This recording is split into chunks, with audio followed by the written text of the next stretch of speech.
Сәлем қыздар, қалдарыңыз қалай?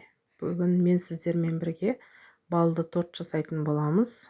Бұл тортты бір жасағаннан ғашық боласыздар және қайта-қайта жасайтын боласыздар. Әрі оңай, ешқандай оқтауды қажет етпейді, әрі жылдам, әрі дәмді болады. Отбасыларыңызға жасасаңыз, келесіде тағы сұрайтын болады. Жасалу жолы өте қарапайым, тез, уақытыңызды да үнемдейтін боласыз. Міндетті түрде жасап көріңіздер. Ол үшін бізге ең алдымен ыдысымызға 4 ас қасық балымызды салып, және шекерімізді, және сары майымызды салып, орташа отта бәрін біркелкі массаға айналғанша қыздырып аламыз.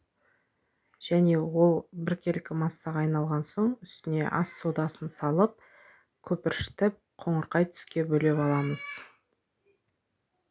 Бұл көпіршігеннен уайымдамаңыздар, ешқандай тасымайды, міндетті түрде араластырып тұрыңыздар.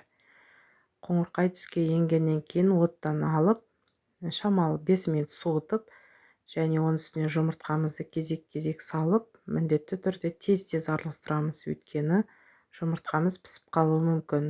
Және ұнымызға разрыхителімізді қосып, үстіне салып, біркелкі масса болғанша венчикпен араластырамыз.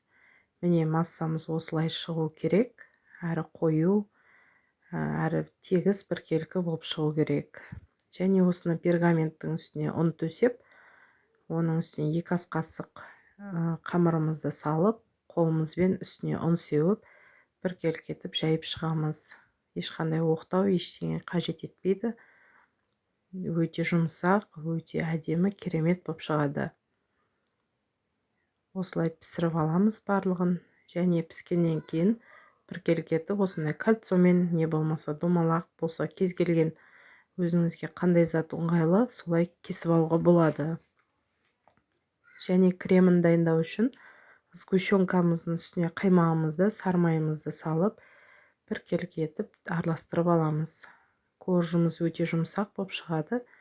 Енді жинайтын боламыз. Коржымыздың үстіне, әрқайсымыздың үстіне осылай құйып, жан-жағының барлығына осылай құйып аламыз.